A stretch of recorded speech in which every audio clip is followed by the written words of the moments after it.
grip on the same ship. So we must push one common intention. It's for a better life in the region. For we woman and we children. That must be the ambition of the Caribbean and the Caribbean and the Caribbean.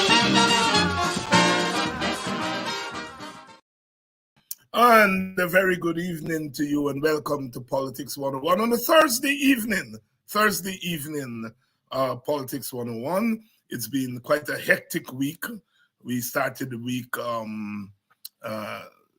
looking at a number of issues, and then the teacher strike, the imminent teacher strike. Of course, we dealt with that on Monday, and then on Tuesday, we had that program with GHK Lal, which a number of you have commented on. It was one of those programs, when you hit that soft spot, that sweet spot, GHK Lal on Tuesday. And then on Wednesday, we had Henry Jeffrey yesterday. And today we're going to have Professor Clive Thomas and Dr. Dennis Canterbury. We're going to be discussing a number of issues. Cost of living.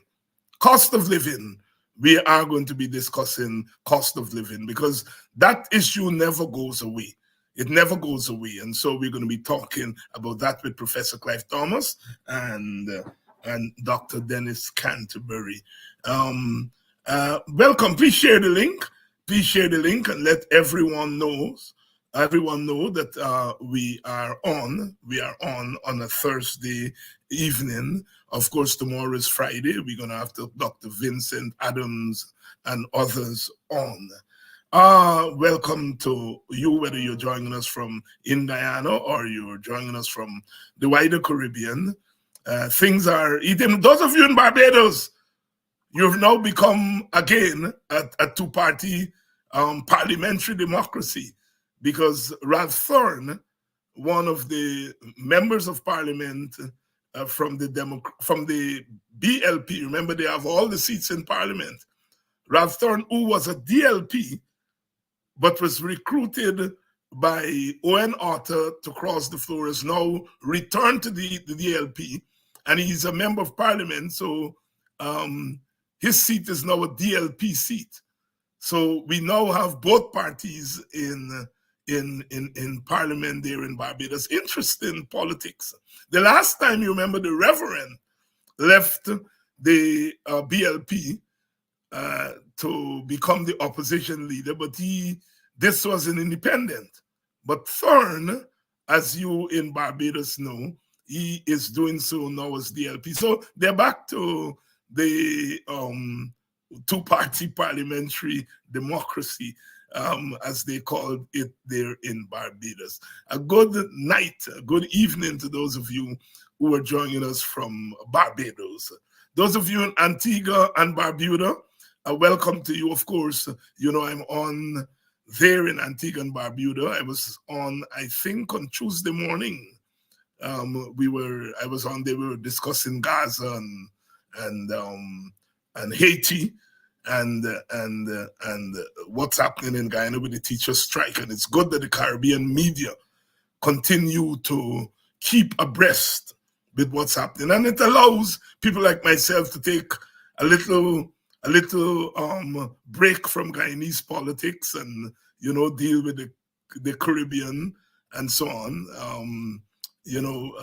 Regional integration has always been our thing. I remember when I was in graduate school, 30 odd years ago, my colleagues from the rest of the Caribbean, they used to say, you all Guyanese are exceptional because the rest of us always fighting. We don't want this one coming. We don't want Jamaicans coming. We don't want Guyanese coming. We don't want Dominicans because, Antiguans didn't want Dominicans to go there and all that. And we Guyanese didn't have that problem. In fact, we were the ones who, were kept out. And so we've always had a favorable attitude to regional integration. Of course, CARICOM's attitude and CARICOM's intervention during the 2020 election may have alienated some of you. But as we have been saying on this program, Caribbean integration remains central to our vision of where we go as a people, as a region. And we think even more important, with the coming of oil to Guyana, it's important that we have a Caribbean dimension to the vision and the developmental trajectory. So welcome to all of you who are joining us. I noticed St. Kitts is in the house. St. Kitts Nevis, welcome. Welcome. Bahamas is in the house. Welcome to Politics 101. Tonight we are going to be talking about cost of living. Cost of living. So welcome. Some of you have written me and commented on my use of Mr. Bading in Buxton to explain the situation of the teachers now, you know. And yes, Mr. Bading is a real story, you know. Drinking all the milk. The son drink all the milk and he convinced the father there's the cat. And, you know, he lock up all the doors in the house. You know, he tell his wife, lock all doors and windows, chink all creases. They will deal with this cat here. And when the cat, you run the cat for be the cat, when the cat and get nowhere for go, the cat stand up on his 2 foot and go for spring on him. And he tell his wife, open all doors and windows, unchink all creases. After all, this was a tiger family. And the teachers have pushed the government in that spot. They have locked all the doors, all the windows. They have chinked all the creases. And now the teachers have them. That is why the teachers are saying when they go back on strike, they're not coming off until the final settlement. That's where they've pushed the teachers.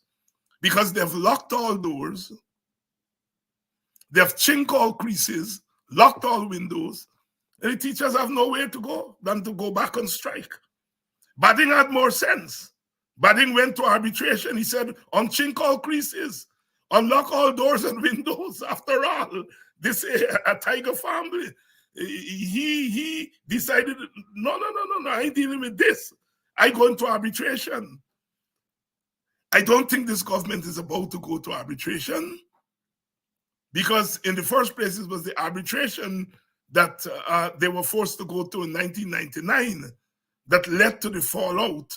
Well, not the first fallout, but led to fallout with the unions. They decided to punish the public service union after the arbitration in 1999. So I don't see them going to arbitration. The teachers said they would love that. And so by not going to arbitration, they've reinforced this locking out of the teachers. Lock all doors, lock all windows, chink all creases. And the teachers, like the cat, they're up on their 2 foot, ready to spring on them.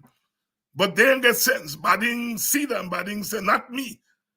Open all doors and windows, gutters, unchink all creases. After all, this was a tiger family. The government doesn't have the insight of Bading. And so they're going to allow the teachers to spring on them with a strike and go down the drain, you know? And they're taking the country down with them.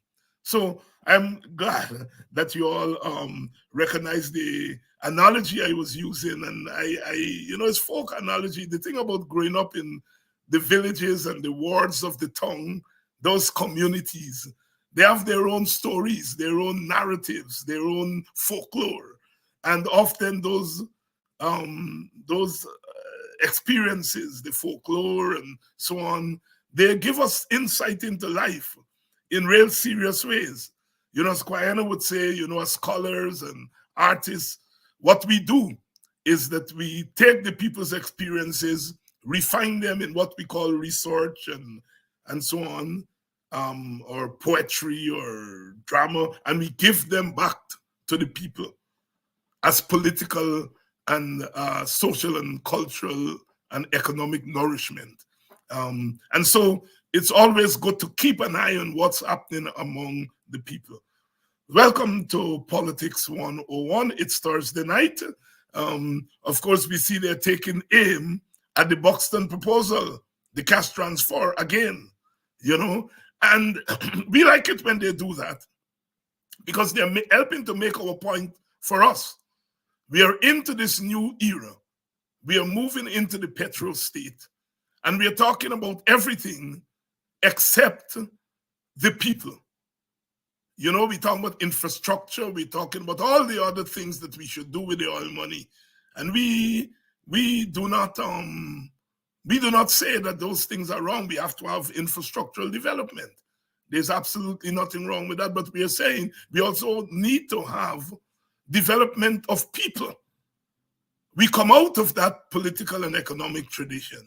And the WPA has put this proposal on the table, and we continue to argue that we think that when it comes to the cost of living, the high cost of living, our emphasis should not be so much on the prices in the market, but on the price they're paying us for our labor. The old Marxists used to say labor power. You see, the prices in the market and then the price for your labor. When you go to work, the wages and salary is the price for your labor. And we tend to, when we're thinking about cost of living, only think about the prices on the market, and we don't think about the labor market. The prices they pay us for our labor. That if they pay us better wages and salary, then the prices in the market would not look so high. And that is where we want to go today. And the other side recognizes that we have the key to the explanation of cost of living. And they want to pour cold water on it. But you know, this time na long time, this time na long time, this na day before time. Long time we had to depend on their media, the media of the elites, in order to get our word out there. Today we have our own media, the people's media. We come here every evening, every morning, and we are able to speak to you in your hundreds. Someday we get as close to 2,000. Most times we are somewhere in between 1,000 and 2,000 people each evening. And so we're able to talk to you. Cost of living is what we're going to be talking about tonight, because we want our people to be empowered. What Bob Marley said? I don't want my people to be tricked by mercenaries. I don't want my people to be contrary. We don't want you all to be tricked by mercenaries, you know, who put the problem and then they lead you in a certain direction. We are saying pay the workers a better price for their labor or the labor power. And that will help to bring down the cost of it, because they're able now to afford the prices on the market. And that, and the long-term effect of all of that is what? Reduction of poverty. We know what poverty has done and continues to do to us as a people. They say over 40% of our people are living below the poverty line. That is not good. That is a state. We ought to have a state of emergency. If you get 4 out of 10 of your people living below the poverty line, and the poverty line is quite generous. It's quite generous because it talks about a family, you know, mother, father, 2 children. And what about the mother, father, and 10 children? And 3 grandchildren? And 4 nephews and nieces in one household? We are about dealing with the question of poverty. God bless Professor Thomas. When he went to Buxton in 2018, I was there. I was on the stage. Nigel Hughes was on the stage. A young lady from the ministry, we had invited Trotman. He didn't come. He sent a young lady from his ministry. We were on the stage. When Clive Thomas took the country and the region by storm. It wasn't any, cash transfers are not new, you know, but it was new to Guyana. And it captured the imagination of the country, captured the imagination of the elites the wrong way. But the people, you, the ordinary people, understood where he was going, And as we say in local parlance, God bless Clive Thomas. So, we're ready? Yes, we are. Let's go. Let me introduce Professor Thomas and Dr. Dennis Canterbury, Professor Canterbury. Professor Canterbury got pedigree too, He's been in the thing a long time, back in the Ascria days, coming right through to the WPA. And it's one thing about the left in the Caribbean, the left in Guyana, education of our cadres, or cadres, as we used to say back then, was always important. We were in struggle, we were in politics, but we also were in education. We were educators. We were educators. We are educators. Dr. Former President Granger was doing a program on the WP, and he said, among other things, that the best of our academics were in the WPA in one place. It was quite an experience, and once you come through the ranks there, you had to teach. You had to teach. So it's no accident that, among other things, we are teachers. So let's get going. Let's bring in Professor Thomas and Professor Dennis Canterbury. Let's see what's happening here today. Okay, here we go. Professor Thomas, Professor Canterbury, welcome. Yes, David, thanks. Good afternoon, David. Thank you. Professor Thomas, let's go straight into the question. And your colleague, your colleague AUC Quayana, celebrated his 99th birthday last Thursday. He's the last of the pioneers of our independence movement.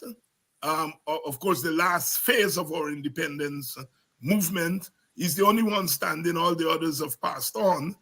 And we had a program, more than one program on him, and people tried to make sense of his contributions and to locate him in the Guyanese political trajectory. You have had a long association with him. You all were both founder members, founder leaders of the WPA way back in the early 1970s, and you would have associated with him before that.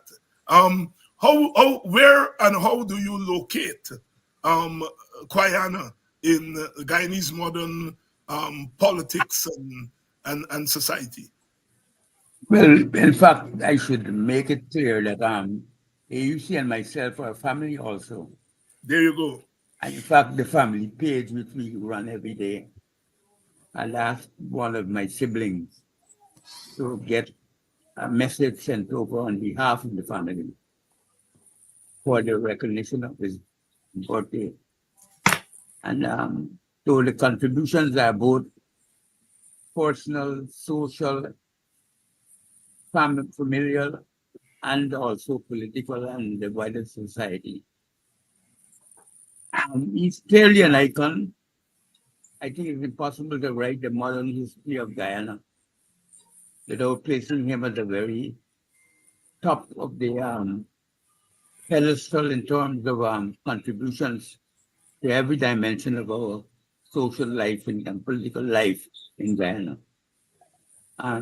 He's always been a hero, somebody that my mother taught us to look up to. And in some ways, we live to emulate him. I don't think I can add any more words to that, because a lot has been said. Many people know him, everybody in Guyana knows him, but many people in the wider Caribbean do, and the wider world as well. And I think everybody talks very highly about his authenticity, his integrity, his intelligence, his wit, and his very wry humor, because he has a way of putting people in their places. And I admire that about him as well. Professor Clive Thomas here, commenting and locating Brother UC in the wider Guyanese and Caribbean and the wider world, because he's known also in Africa and in Black American circles in the United States and Europe. Dennis Canterbury, EUC Kwayana. Well, CY, I remember the time around the period when you told me that UC and you were related, and many years ago. I think it was just before your father passed away, and I kept that. I am aware of that. I think I might have shared it with one or two other individuals about the relationship with you and Brother UC. One of the things about Brother UC is one of my teachers is that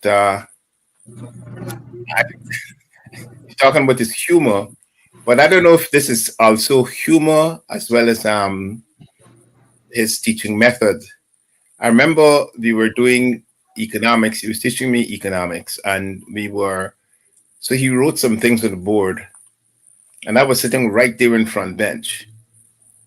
And I said, "Do I have to write that down?" He says, "No, I'm not. You don't have to write that. I'm putting that there for me."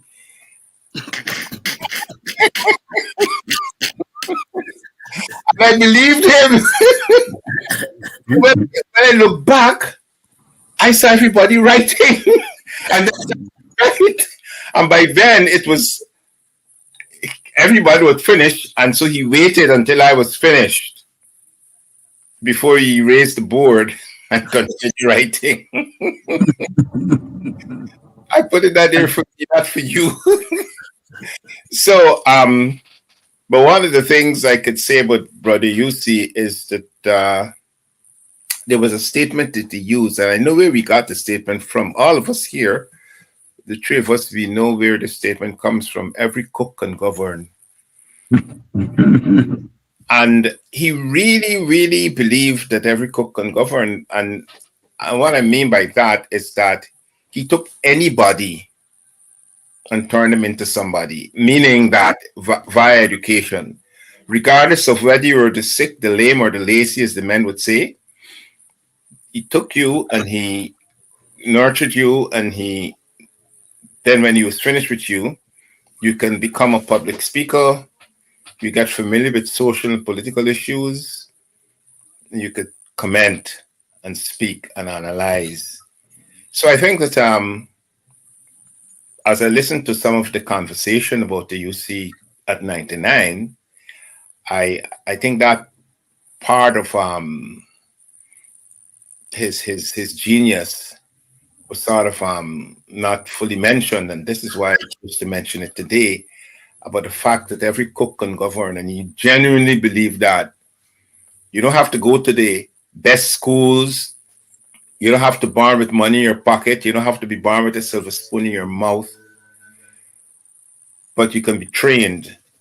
Every single Guyanese can be trained, regardless of who you are. We could train you based on your aptitude and make you into somebody. That's the genius of music. And I think one other genius which he represents, which many people don't recognize, which is one that I believe in totally, that every teacher is made better if they're also a researcher, if they're trying to expand knowledge.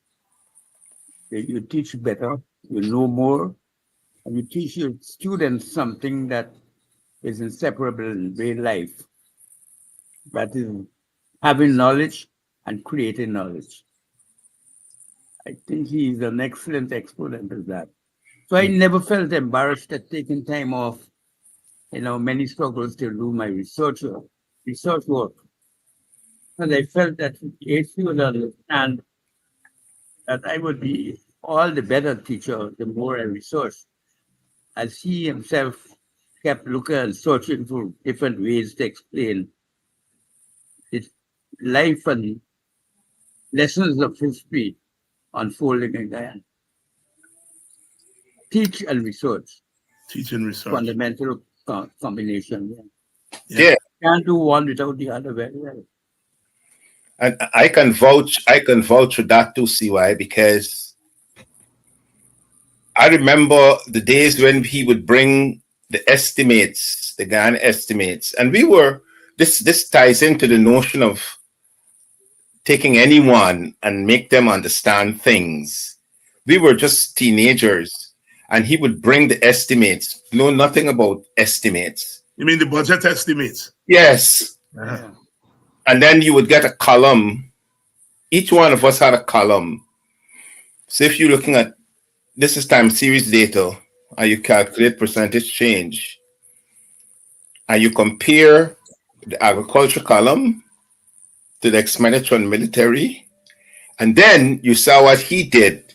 He would now write about the comparing the expenditure on agriculture to the expenditure on health, expenditure on education, and then saying, and then he took it from that, maybe publish it in Ask Drums, and then you would take it from that to the road corner at the road corner meetings.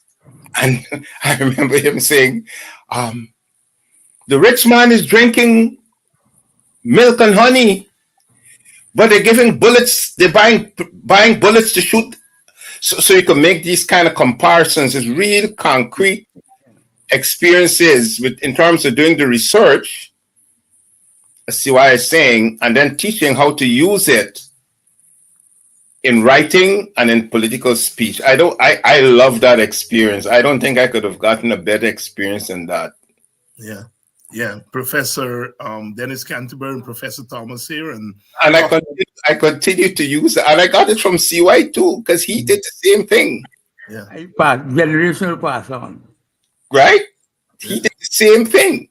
And that's what I'm doing. This all I do.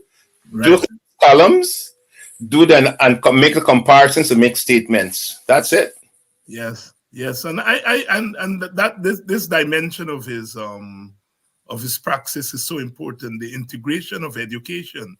In the heat of struggle, as CY would say, he never felt ashamed that he did his research, even in the heat of struggle.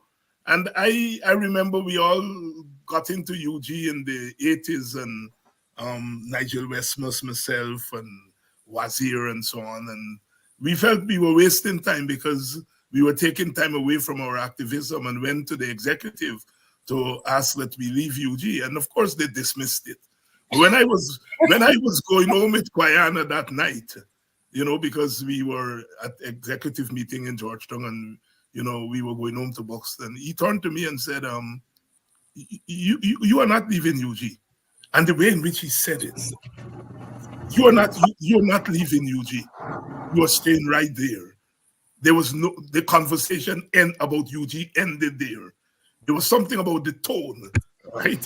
It ended there. And when I was leaving to come to the United States, my mother wanted me to come to go to school and so forth, and I had to make that decision.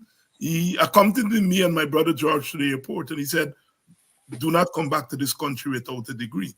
He said, when the struggle is over, when you are dark-skinned and you come from a village, you talk the way you talk, education is always going to be central. And I took that very seriously. I didn't go back to Guyana until I finished my master's degree. I said, Kwayana want me to come back with one. I will go back.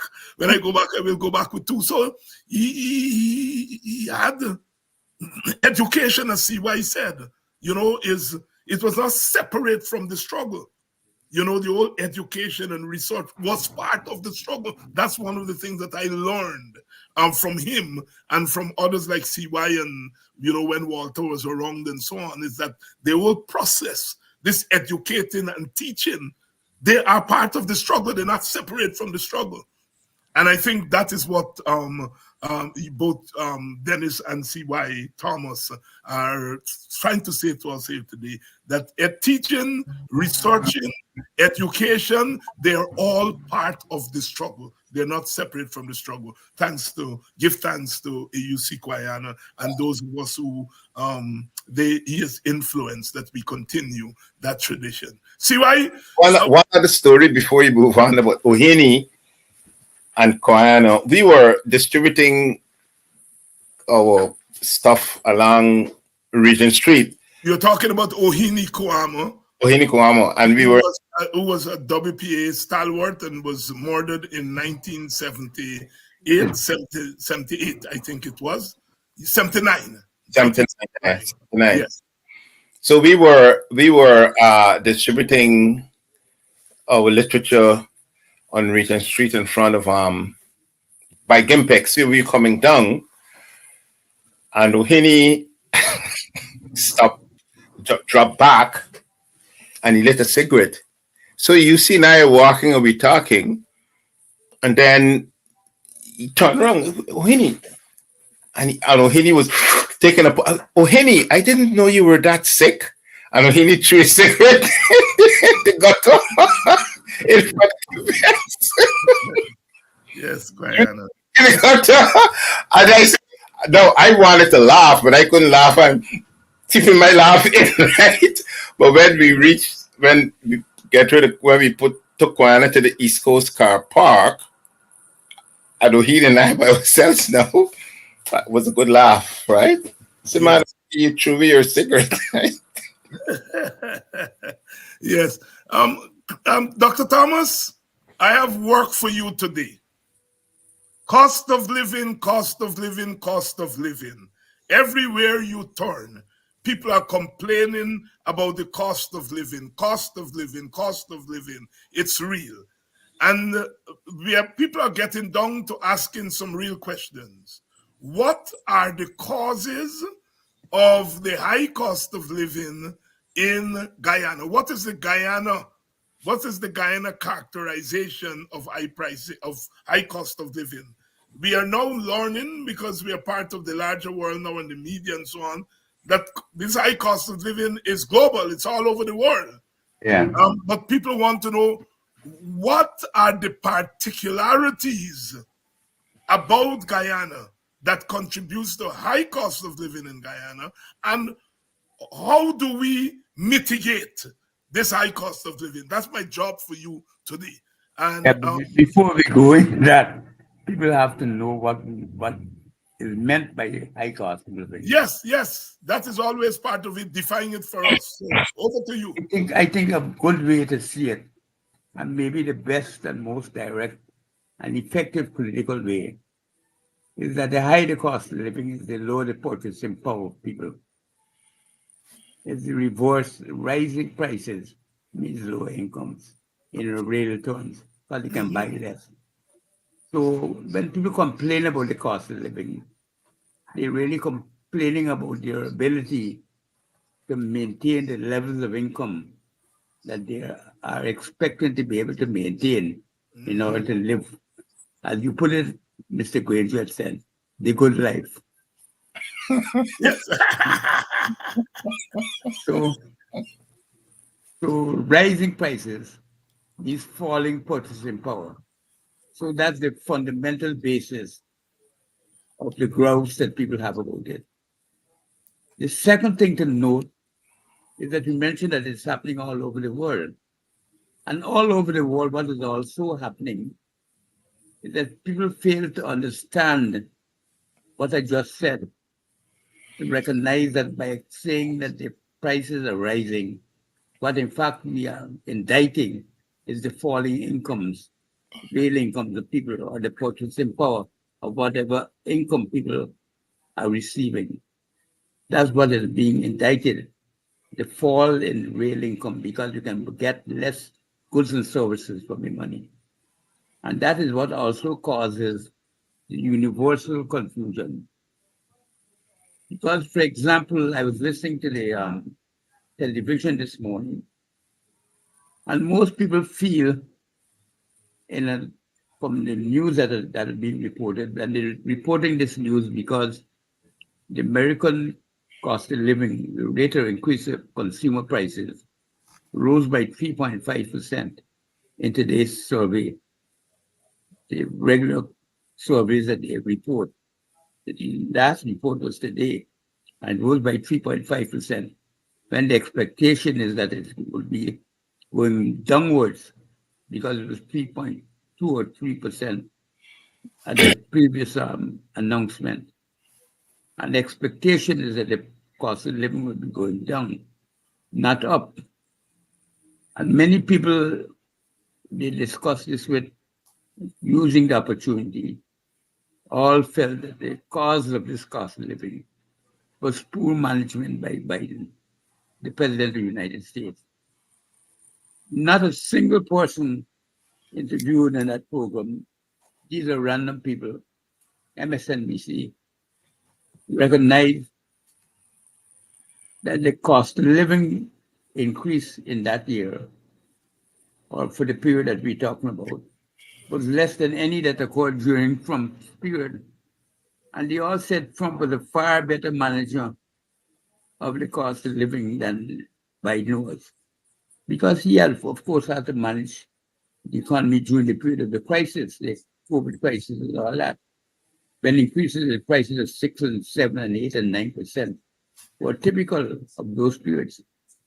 So people fail to recognize this fall in purchasing power of money when time fades.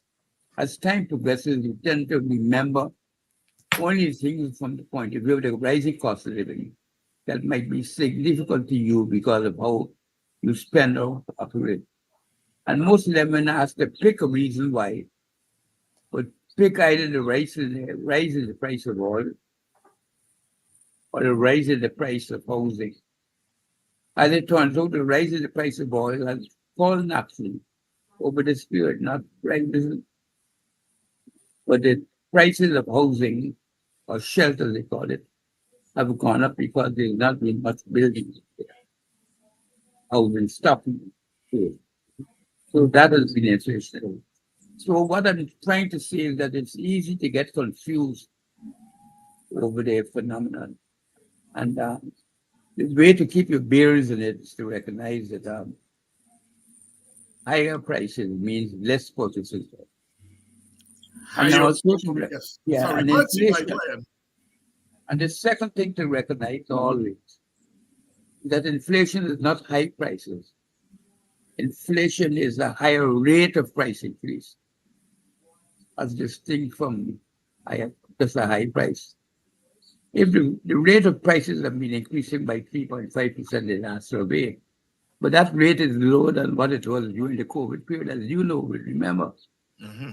But you don't pick at it and say, no, we have a deflation, because that is not what is happening, because people still trying to catch up with what they had before the deflation, before the rise of prices started.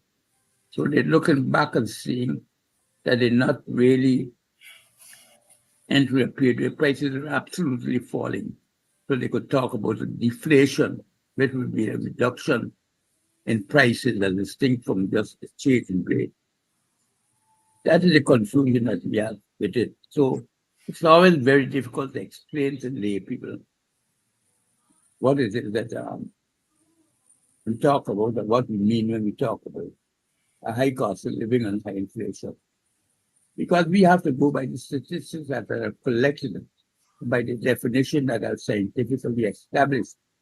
We can't do otherwise, as we would not be engaging in scientific statements that make sense because they're based on standard meanings that people can reproduce quite easily.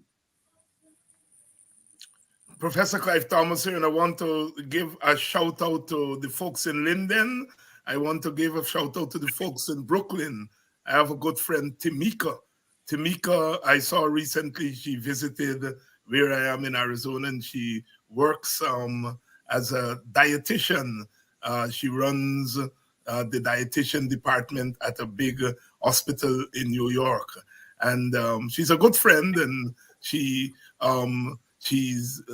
watches the program very often. And she was talking to me. She said, I like when you have Amanza on. She's from Linden. I like that. I like when you have Henry Jeffrey on. They're exciting. She said, but Professor Thomas, he makes me think.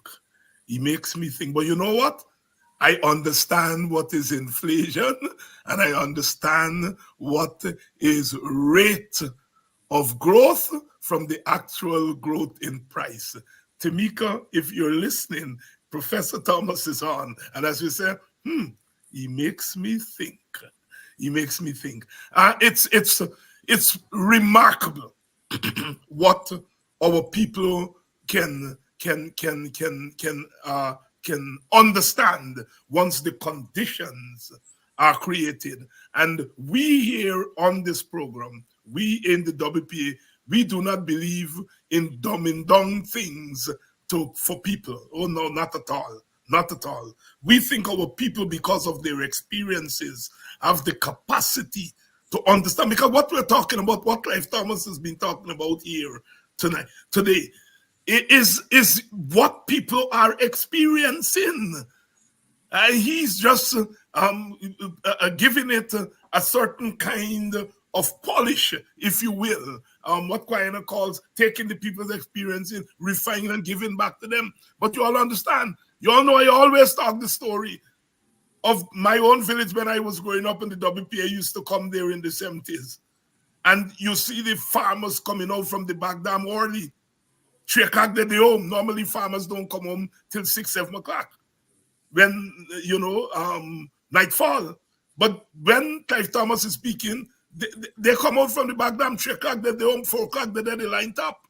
And they, I would argue what's going on in Vietnam and so on and so forth.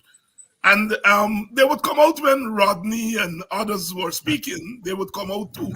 But they would take the time to come out to the back dam. And I didn't understand that until I grew older. And I started to do my own research and so on and talk to farmers. And they said, you know what Clive Thomas been a talk about? Farmer cane. I would just a farm cane at the back dam I sell to the estate. You talk about farmer cane.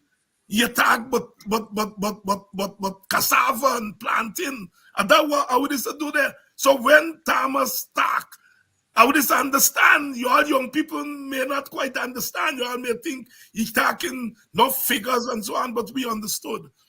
And that thing opened my eyes in terms of public education. It's not just what you teach. It's also the capacity of the people to absorb the teaching and integrate it into their own experiences. Tamika, love you. Dennis, any addition to what CY said or any questions to CY on this issue of the definition of cost of living and inflation?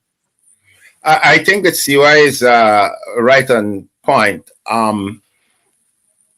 Because if you have $1, and with that $1, you can buy 4 cans of milk.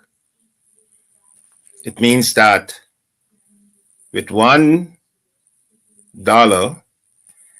buy 4 cans of milk. It means that you're paying 25 cents for each can.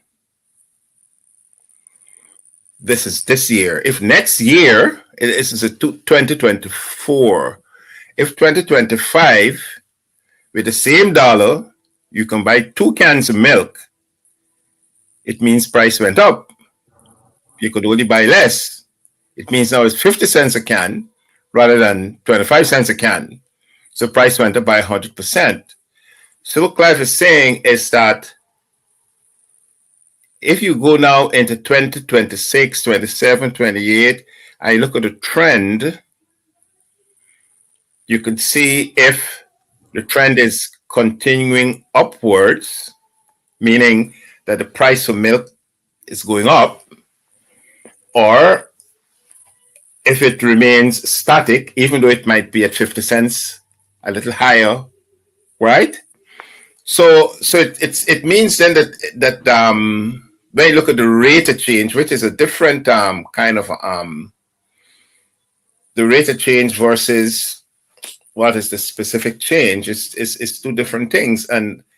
But then at the same time, the man in the street might say, hey, and usually they tell you this when you with say taxes, monetary policy versus fiscal policy. Okay, you get this, you feel the fiscal policy right away because they take it out of your paycheck. When you look at your check is less. But with monetary policy, you don't know where the punches are coming from, but you just feel it in terms of prices. So the question is, how do we as intellectuals and as political people respond to a man in the street saying, well, last year I bought 4 cans of milk with $1. This year I can only buy it with, I could only buy 2 cans. So that's the question. How do we respond to something like that?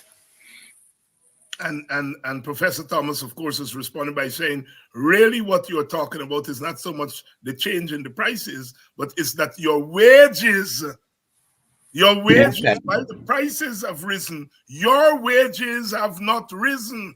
And that is why you can only buy 2 cans instead of 4 cans. Let's go back to Professor. Yes. Before David, you're absolutely correct, because this is the exact point I made when the NACP invited me this year to speak on the MLK celebrations.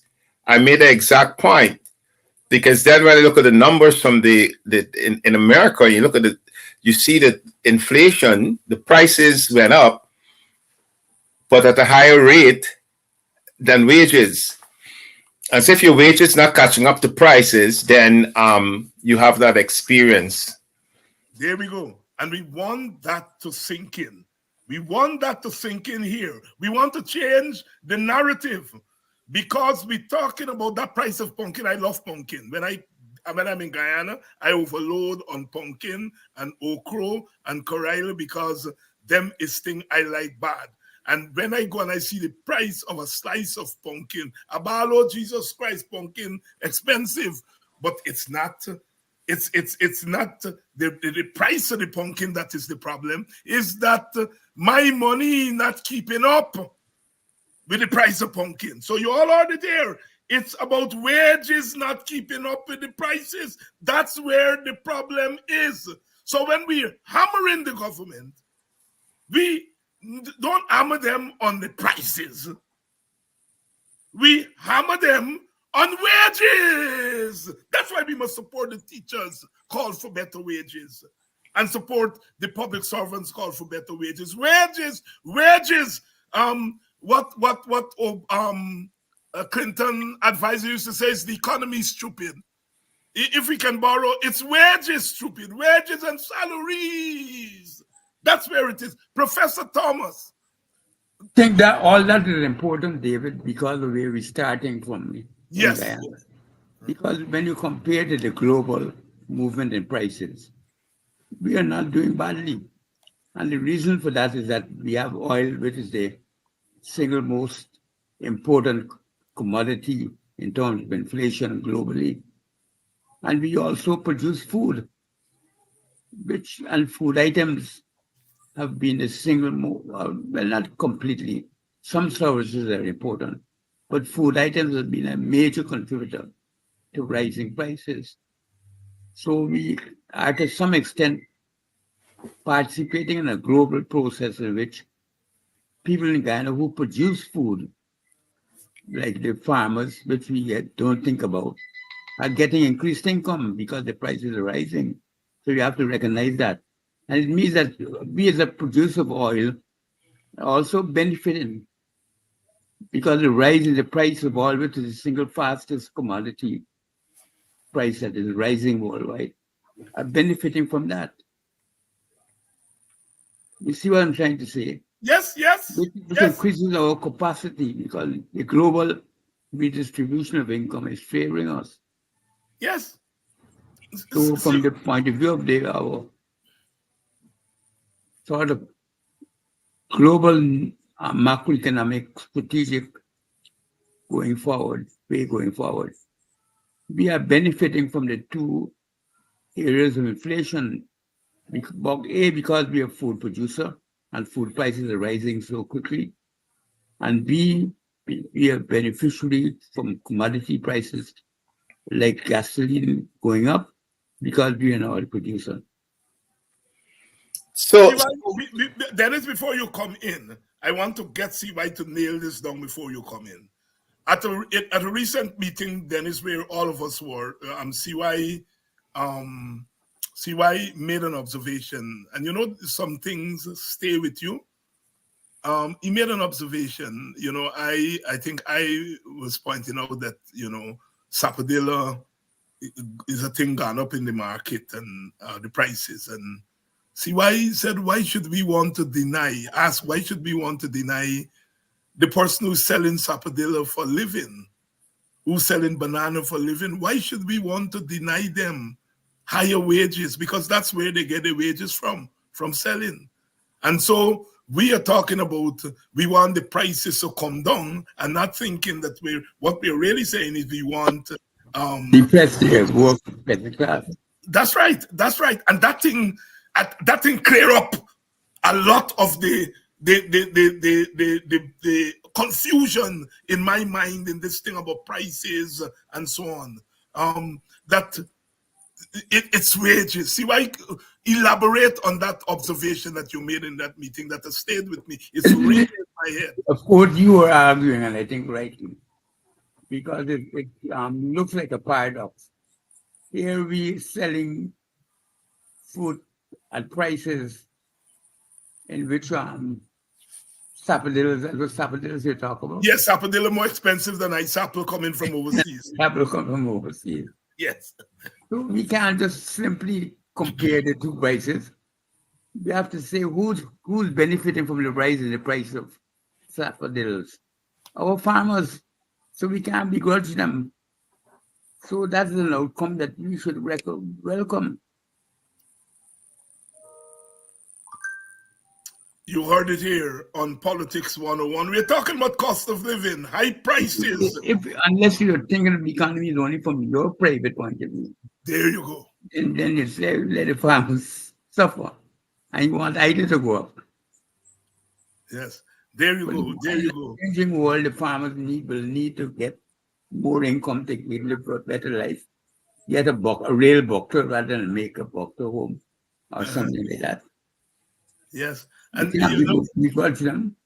yes. Dennis, before you come on, I have a good friend and colleague from Grenada, and her mother sold food at workplaces. You know, she would drive. Well, at first she wasn't driving; she was moving around with her basket, and then she was able to buy a vehicle, and she was moving from work site to work site selling food.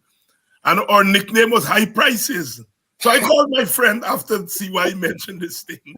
I called my friend and said, why do you used to call your mother High Prices? She said, well, because, you know, she would raise her food and she listened on the radio and they said wages and salaries are going up and so on. She said, well, she would tell them, my food is where I get in my wages and salaries from. I can't get raise of salary from the government. I'm not working with the government. So I am selling my food and it has to go up and so on. And so she had a keen sense of that economic motion. That's where our wage and salary was coming from. And she was perhaps the most popular seller of food at work sites in St. George's, although they call her High Prices, you know, but she was able to explain why her prices were higher, were high. Dennis, Canterbury, come in. So no, but indeed, you can't take away income from the farmers and people who are selling those farm produce. And but listening to CY, I think that I'm hearing, and see if I'm getting it wrong, CY, I'm hearing that there is both demand pull and cost push inflation here in terms of energy prices. That is, we importing commodities at a high price, and in terms of demand pull, in terms of why you might be able to use your income to buy, and if there is, I'm doing strictly this classical type of thing, right? Yeah, you're correct. Now, so it is imported inflation. because the prices are rising universally. So the things that we import are also going up in price. So it's not so much what is causing the inflation. We are looking at that now in this particular analysis, but that is in terms of the classical reasons. They were one of the factors, but I'm certain it's not wage pricing, Guyana, because the people in this country is a country of low wages. And in fact, the reason why we urge for the universal basic income is that we're hoping to raise the reserve price of labor so that people won't go to work for measly wages anymore and force the price of labor up so that that's another way in which we hope to fight poverty. So, Yeah. so, so see why there's this constant movement as the price of items on the market go up. There is a need now to raise the price of labor, and as you raise the price of labor, That then, can lead to wage price spiral, but we're not likely to have that in Ghana. say that again. See why? That can lead to wage price spiral, Right. but we're not likely to have that in Ghana Why not? because the economy is too open. And the constraint in the price will be the upper limit of the import prices. Remember, you can import substitutes. Right. The economy is relatively open, so we can always import substitutes. So the upper limit for the rise in any local prices is the import substituted price. And the government is announcing the same program we are looking at, that it will take all measures to control any slippage in the exchange rate. So it's not likely to be a devaluing exchange rate where the price of import or foreign currency rises. We're not likely to have that. If anything, we're likely to have an appreciation. I'm guessing this is of the exchange rate. We're not set on the track of a devaluation, an effect that we used to have before of declining prices of rising prices of foreign exchange and the declining value of the Ghana dollar. Because Gaudio had announced that the central bank is under instructions to make sure that foreign currency is distributed because we don't have a shortage. So the exchange rate does not depreciate. Dennis, you have something you wanted to ask you there? But see why you think that they're independent enough to make those kinds of decisions, or is there a role still for the IMF and the World Bank in these kinds of decisions? There's a role for the IMF and World Bank. And I think a decision like what I said, they announced they would take, it would be in concert with what the World Bank and IMF would recommend. Yeah, I see. Yeah. Because we haven't decided on an exchange rate regime yet. See we why? have to decide where we're going to stabilize the exchange rate at. We have to decide whether we're going to join OPEC and all those things. We have to decide whether we can be a swing producer selling, because by the end of next year, we will be the largest exporter of oil other than OPEC, the largest non-OPEC producer of oil. That's the plan it will become. Yeah. The budget announced it. Yeah. See why? I want you to address something that a lot of our viewers are observing. Prices never come back down. In Guyana, for the most part, when the prices go up, it stay up and get higher. It never come back down. Why not? And is that a good thing, a bad thing? Well, the nature of price formation, prices are sticky downwards, exceptionally sticky. Because you can't make a price in one market. It's multitude of buyers and sellers. And the tendency has been for prices to show, unless there's some glut or something, and only in agricultural produce that is likely to happen. Farmers have an oversupply, too much potatoes produced, They jump into the market to get rid of it. You're not likely to have in manufactured areas or services such a rapid reduction in prices to lead to significant downward collapses. And then that is generally temporary, because if you have Yeah, excess, of course, yeah. right? And if you look, as I said, if you look at the long run trend of kind of prices and the budget, that is say over a period of 20 years, it's almost an horizontal line.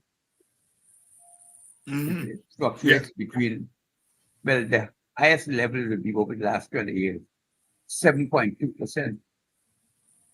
And that's avoided during the COVID crisis. Right back down to 3.2. So see why now we are in the world of politics. Some people say we are living in over-politicized societies. We in Guyana and the Caribbean, in the sense that our people tend to evaluate economics and their social situation within the context of the politics. And people no doubt indict the government and say the government is the one that's causing this high cost of living. And so you're saying that where the indictment of the government must come is not so much on the high prices, but more on the low rate of price for labor, people's labor. Expand on that. Well, because if you compare the rate at which our inflation has been taking place globally, we are not doing badly. As I said, we have advantages in the area of food prices and the area of oil prices, because we benefit from any rise in oil prices, gasoline prices, and we are a large producer of food, so that domestic prices prevail by and large. And those will try to get closer to the international price. But because we produce locally, there's all the gap between the national price and the local price. So if we were to combine rising prices and movement towards a universal basic income slash a structured cash transfers to people, that would be a very good strategy at arresting the high cost of living. Yeah, but insofar as it raises the likelihood of wages going up, it will raise the price of labor. Yes. Because if you have a transfer system of incomes and a basic minimum to people, they wouldn't want to work for less than that minimum. Yes. So like put pressure on what has been traditionally the payment of very low wages in the public sector for cleaning, for packing, for storage, for portering, for garden. That's the type of people that we tend to employ at minimum wages at $70,000 a month or something like that. They put pressure on the wage rate. And that will be better for our workers. Because the workers don't have any bargaining power now. Because the alternatives that are available to them are nothing. Yeah, indeed. If they have a chance for them to say, I'm not working unless the price is better. Right. And I think that there is possibilities of the price of labor going up, particularly in the private and public sector now, because if the government needs services and they need to employ them a certain amount of people, the private sector also needs to do that. But both of them are exploiting labor because people are so poor and they do anything to get a job or money. But if they have a reserve price for which you will not work below, then you put pressure on the wage rate. And that is one of the reasons why the government doesn't want a universal basic income. And that will make these low-paying jobs. What we have is employed poor. Low-paying jobs disappearing. Dr. Canterbury? CY, do you know if there's an estimate of the size of the precariat in Guyana? those same types? That is it? What percentage of it you think is of the economy? Is it like because I'm thinking of it in terms of the pressure that it might put on wages, the upward pressure on wages I would like to give a figure that Mhm. inaccurate, but it can be estimated. Yeah. It can be estimated. I'm wondering if it's as much as 20% or more of the economy. Because if most of the workers are working at that level, then you could see the justification even greater, more so, for the payment of the universal basic income, because it could then bring all of these people out of that state of misery. And so perhaps this is a task that we should I even. have the figure somewhere, and I probably wrote about it already, but I just don't recall it right now. Just don't recall. I don't want to give an error. Right. Professor Clive Thomas, Dr. Dennis Canterbury here today.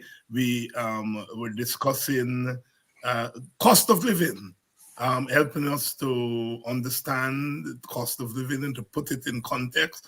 And of course, the big takeaway from today's program, the high cost of living is really a reflection of the high cost of prices, the high prices, and really a reflection of the low price of labor, the low price of labor. We learned it here today. The high prices in the market is really a reflection of the low price of labor, so that we are not paid enough for our labor power so that we can afford the things on the market. That's the takeaway here. And you know what? The government has control over the price of labor as far as its employees, those are employed in the private sector, but the government can also pass legislation to have the private sector pay a basic minimum wage so that our wages are always keeping up with the prices, so that the cost of living will come down. We intended to talk about a couple of other issues, but I don't want to cloud the thing today. I want this cost of living thing to sink in, because I've gotten so many emails, so many questions. Dr. Hines, please ask Dr. Thomas to explain this cost of living thing to us, because it is beating the daylight out of us. You now understand where we can jam the government is its ability to raise the price of labor on public sector workers, and it can pass legislation to ensure that the private sector operates within a particular construct. Professor Clive Thomas, Dr. Dennis Canterbury, I want to thank you all again for another edition of Open Word, and that when we come back next week, we will deal with some of the issues we intended, issues like Venezuela and what's happening in Gaza and so forth, next week when we come back. Our next other meeting is at 12th and Friday. Yes. Remind you, yeah. Right. So thank you all very much. And thank you, David. Thank you very much, Dennis. Thank you very much, CY. And as usual, we cannot do this without you. You are the reason why this program and other programs are on the air, and that we continue to bring knowledge, to bring analysis, and to make sense of our situation. The high prices is really a reflection of the low price for wages and salaries. We got to get them to raise the price of labor. Higher wages, higher salary, a universal basic income, cash transfers. That's where we go in. That's where we go in. One race from the same place that make the same trip on the same ship. So we must push one common intention. It's for a better life in the region. For we woman and we children. That must be the ambition of the Caribbean.